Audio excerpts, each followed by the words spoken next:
Modo execução. You think you're lazy because you can't focus because you start things and don't finish them.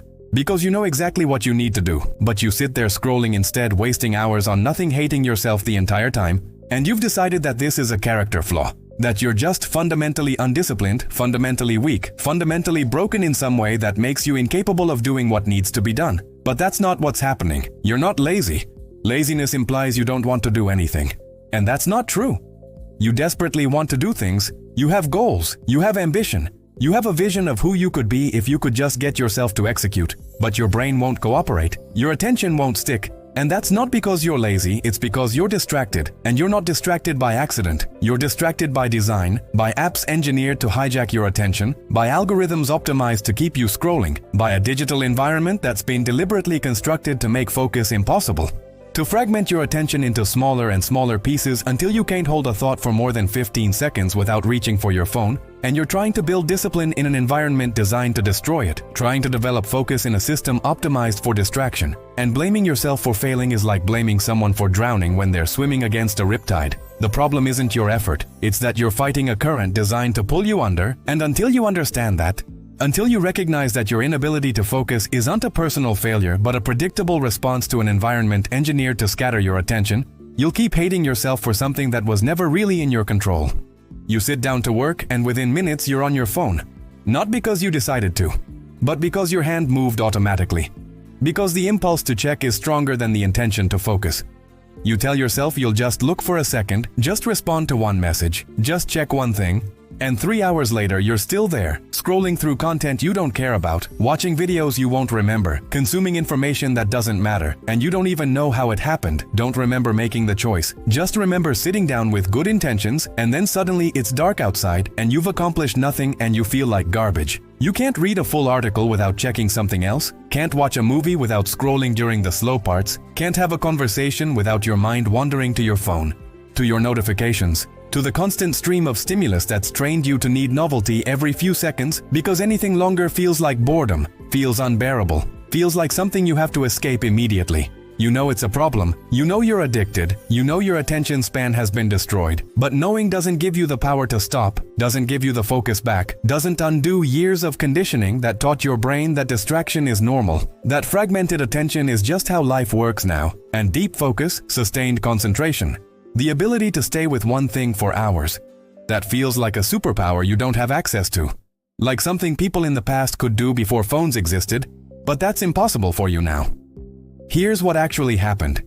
Your attention was stolen, not by force, but by design, by companies that employed psychologists and neuroscientists to figure out exactly how to make their apps as addictive as possible.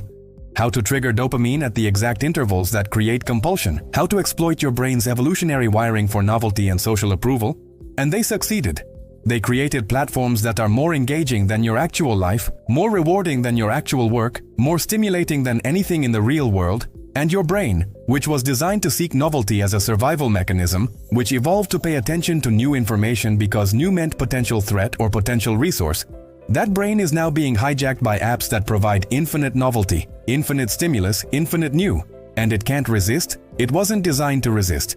It's doing exactly what it's supposed to do, which is pay attention to the most stimulating thing in the environment, except the most stimulating thing is now your phone, not your work, not your goals, not your life. And so your attention goes there automatically, compulsively, and you call it laziness. When really it's hijacking, you call it weakness. When really it's engineering, you blame yourself. When really you're just responding exactly as predicted to a system designed to control you, to extract your attention, and sell it to advertisers. And you're losing, not because you're not trying hard enough, but because you're trying to compete with billion-dollar algorithms using nothing but willpower.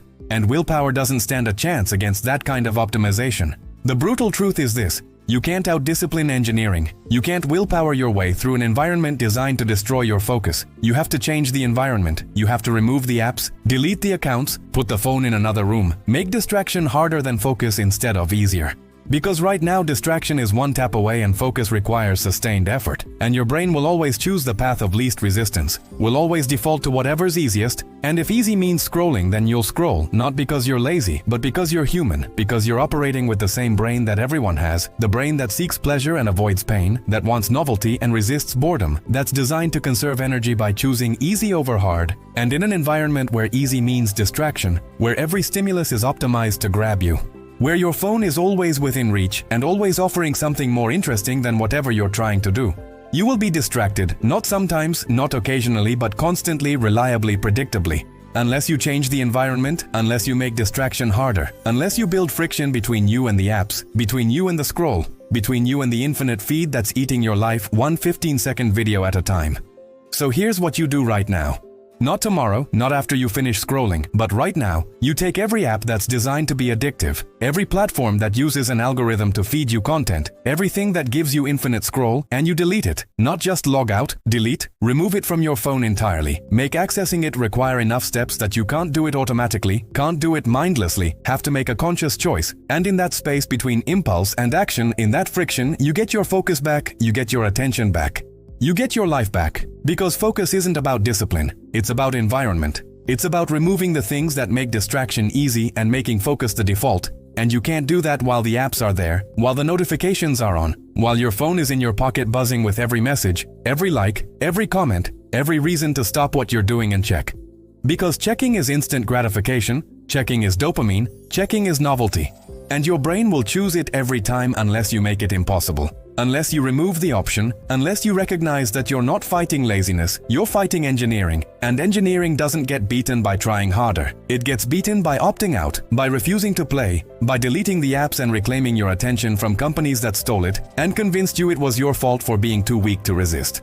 You're not lazy, you're distracted by design. And the moment you understand that, the moment you stop blaming yourself for losing a fight that was rigged from the start, the moment you recognize that your inability to focus is a predictable response to an environment engineered to scatter your attention, that's when you can actually fix it. Not by developing more willpower, not by trying harder, not by hating yourself into discipline, but by changing the environment, by removing the apps, by making distraction harder than focus, by opting out of the system designed to control you. And when you do that, when you take your attention back, when you remove the engineered distraction from your life, you'll discover something you forgot, which is that you were never lazy, you were just swimming against a riptide. And the moment you got out of the current, the moment you stopped trying to focus in an environment designed to prevent it, you could suddenly swim, you could suddenly concentrate.